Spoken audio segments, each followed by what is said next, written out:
വെളുത്തുള്ളി കൃഷി വീട്ടിൽ എങ്ങനെ ചെയ്യാമെന്ന് നമുക്ക് നോക്കാം. ഇത് നമുക്ക് വേറെ രീതിയിലും ചെയ്യാൻ പറ്റും. അതായത് അതിൻ്റെ ചെവിടൊന്ന് ആ കട്ടയോട് തന്നെ എടുത്ത് വെച്ച് നമുക്ക് അതിൻ്റെ ചെവിടൊന്ന് വെള്ളത്തിൽ മുക്കി മാറ്റി വെച്ചാലും അതിന് വേര് പൊട്ടി വരും. നമുക്കിതുപോലെ ഇളക്കി ഇതളുകൾ ഇളക്കി മണ്ണിലോട്ട് നടാനും സാധിക്കും. അത് കുറച്ചുകൂടി എളുപ്പമാണ്. ഞാൻ ചെയ്തിരിക്കുന്നത് ഇങ്ങനെയാണ്. ഇത് നമുക്ക് ഇനി ഇതെങ്ങനെ ഇത് നട്ട് വെക്കാമെന്ന് നമുക്ക് നോക്കാം. ചെറിയ പാത്രങ്ങളിൽ 2-4 പാത്രത്തിലായിട്ടാണ് നമ്മൾ വെച്ചിരിക്കുന്നത്. ചെറിയ പാത്രങ്ങളിലൊക്കെ നമ്മൾ ഇങ്ങനെ മുളപ്പിച്ചെടുത്ത് വെച്ചാൽ അത് അതിനൊരു വലുത് കണ്ട് വെളുത്തുള്ളി എടുത്താൽ കൊള്ളാം. കണ്ടോ, വേറെ ഇറങ്ങിയിരിക്കുന്നുണ്ടോ? ഇത് 5 ദിവസം ആയതേ ഉള്ളൂ. ഇത് നമുക്ക് വേറെ രീതിയിലും ചെയ്യാൻ പറ്റും. അതായത് അതിൻ്റെ ചെവിടൊന്ന് ആ കട്ടയോട് തന്നെ എടുത്ത് വെച്ച് നമുക്ക് അതിൻ്റെ ചെവിടൊന്ന് വെള്ളത്തിൽ മുക്കി മാറ്റി വെച്ചാലും അതിന് വേര് പൊട്ടി വരും. നമുക്കിതുപോലെ ഇളക്കി ഇതളുകൾ ഇളക്കി മണ്ണിലോട്ട് നടാനും സാധിക്കും. അത് കുറച്ചുകൂടി എളുപ്പമാണ്. ഞാൻ ചെയ്തിരിക്കുന്നത് ഇങ്ങനെയാണ്. ഇത് നമുക്ക് ഇനി ഇതെങ്ങനെ ഇത് നട്ട് വെക്കാമെന്ന് നമുക്ക് നോക്കാം. നമ്മൾ ഗ്രോ ബാഗാണ് ഇതിന് വേണ്ടി എടുത്തിരിക്കുന്നത്. തറയിൽ വേണമെങ്കിൽ നമുക്ക് നടാം, പക്ഷേ നമ്മൾ എടുത്തിരിക്കുന്നത് ഗ്രോ ബാഗാണ്. അതിനകത്തോട്ട് കുറച്ച് കരിയിലെല്ലാം വാരിയിട്ട് ചപ്പൊക്കെ വാരിയിട്ട് നമുക്കിത്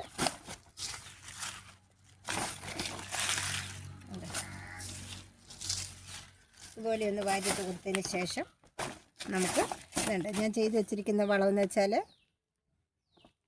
മണ്ണും ചാണകപ്പൊടി, മണ്ണ്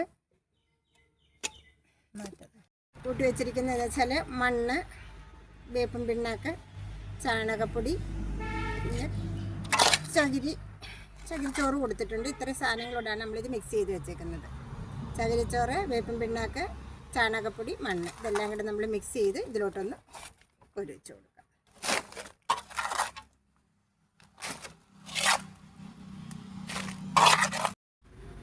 നമ്മൾ ഇതെല്ലാം അങ്ങനെ ഫില്ല് ചെയ്തെടുത്തിട്ടുണ്ട്.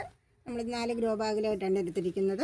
ഇത് നമുക്കെന്ന് വെച്ചാൽ ഇത് വേറെ ഒരു ഗുണമുണ്ട് ഇതിനകത്ത് നിന്ന് ഈ വരുന്ന തണ്ടുകൾ നമുക്ക് കുറച്ച് വളർന്നു കഴിയുമ്പോൾ നമുക്കിത് കട്ട് ചെയ്ത് തോരനകത്തൊക്കെ ഇടാനൊക്കെ നല്ലതാണ്. അപ്പോൾ വെളുത്തുള്ളിയുടെ ആവശ്യം പോലും വരുന്നില്ല. അത് ഏത് തോരൻ്റെ കൂടെ വേണമെങ്കിൽ നമുക്ക് വെളുത്തുള്ളി ഉപയോഗിക്കുന്ന എല്ലാ തോരനും അവിയലിനും എല്ലാം ഇത് ചേർക്കാം. നല്ല ടേസ്റ്റാണിത്. വെളുത്തുള്ളിയുടെ അതേ രുചി തന്നെ നമുക്കിത് കിട്ടും.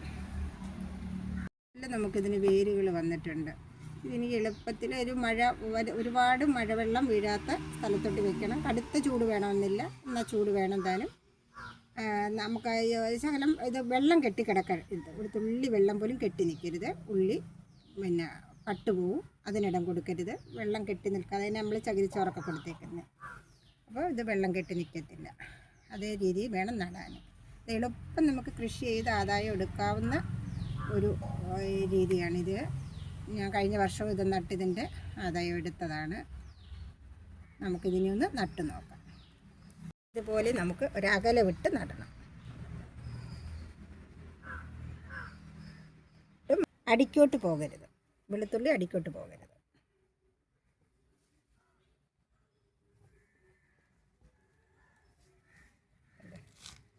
വെളുത്തുള്ളി ഇതുപോലെ മുകളിൽ തന്നെ നിൽക്കണം. വേര് മാത്രം അടിക്കോട്ട് പോകണം.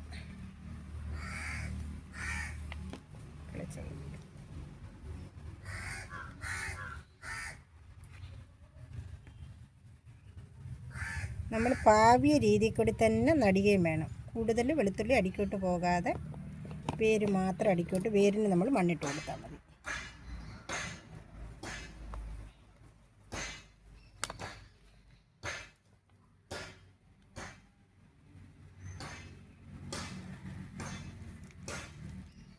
ഇതിലായിട്ട് എടുത്ത് വേണം നമ്മൾ നടാൻ.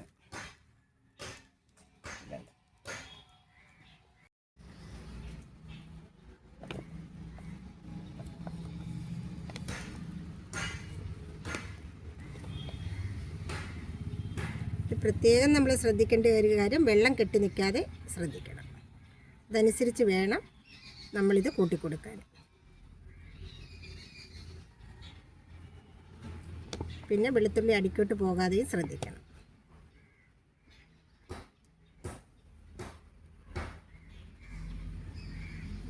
കുറച്ച് അകലെ വിട്ട് നടണം. ഇപ്പം നമുക്ക് 4 ഷോപ്പറിലല്ല നടാനുള്ളത്. അതുകൊണ്ട് നമ്മൾ ഇതുപോലെ ഇത് അകലെ വിട്ട് ഇതേപോലെ ഇത് നട്ടു കൊടുക്കണം. ഇത് ഒട്ടും വെളുത്തുള്ളി താഴോട്ട് പോകരുത്. അതിൻ്റെ ഇത് മാത്രം, ആ മുളപ്പ് മാത്രമേ താഴോട്ട് നിൽക്കാവൂ. ബാക്കിക്ക് നമ്മൾ മണ്ണിട്ട് കൊടുത്താൽ മതി. ഇതാണ്ട് ഇതേപോലെ വെളുത്തുള്ളി മുകളിലോട്ട് തന്നെ നിൽക്കണം, അല്ലെങ്കിൽ ഇത് പട്ടുപോകും. അതുകൊണ്ടാണ് അങ്ങനെ പറഞ്ഞത്.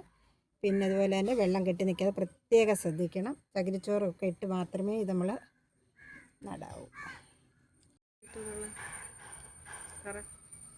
ഈ വെളുത്തുള്ളി കൃഷി എന്ന് വെച്ചാൽ നമുക്ക് ഒരു പാടുമില്ലാതെ, വലിയ കഷ്ടപ്പാടൊന്നും ഇല്ലല്ലോ, അങ്ങനെ നമുക്കിത് ഇതിൻ്റെ ആദായം എടുക്കാൻ പറ്റും. നമുക്കിത് വെളുത്തുള്ളി വാങ്ങിക്കാതെ, കടകളിൽ നിന്നൊന്നും വാങ്ങിക്കാതെ നമുക്ക് നിൽക്കാൻ പറ്റും. ഇത് നമ്മൾ നോക്കുന്നത് വെച്ചാൽ കുറേ ഇതിൻ്റെ ഇതെടുക്കാറാകുമ്പോഴത്തേന് ഇതിൻ്റെ തണ്ടെല്ലാം വാടി വരും. അത് 1-2 വട്ടം വേണേൽ കട്ട് ചെയ്തും കൊടുക്കാം. ഇതിൻ്റെ ഇല എടുക്കണമെങ്കിൽ, തണ്ടെടുക്കണമെങ്കിൽ നമുക്കിത് കട്ട് ചെയ്തും കൊടുക്കാം. വെളുത്തുള്ളിയേക്കാൾ നല്ല ടേസ്റ്റ് അതിൻ്റെ ഇല കറിക്കകത്തൊക്കെ ചേർത്ത് കഴിഞ്ഞാൽ. അകലെ വിട്ട് നമ്മൾ നല്ല അകലെ വിട്ടാണ് നമ്മൾ നട്ടിരിക്കുന്നത്. എന്ന് വെച്ചാൽ അത് ഇച്ചിരി അകലം കൂടി ഇട്ട് നട്ടില്ലെങ്കിൽ ഇത് വളർന്ന് വരുന്നതനുസരിച്ച് അതിൻ്റെ തണ്ടുകൾക്കൊക്കെ നിൽക്കാൻ ബുദ്ധിമുട്ടുണ്ട്. അതുകൊണ്ടാണ് ഇങ്ങനെ ഇച്ചിരി അകലം ഇട്ടാണ്ട് ഇതേപോലെ കിളിച്ച് വരുന്ന പരുവത്തിന് വേണം നമ്മൾ നടാൻ. ഈ വീഡിയോ നിങ്ങൾക്ക് എല്ലാവർക്കും ഇഷ്ടപ്പെട്ടുവാണെന്ന് വിചാരിക്കുന്നു. നമ്മളെ സപ്പോർട്ട് ചെയ്യാൻ മറക്കരുത്.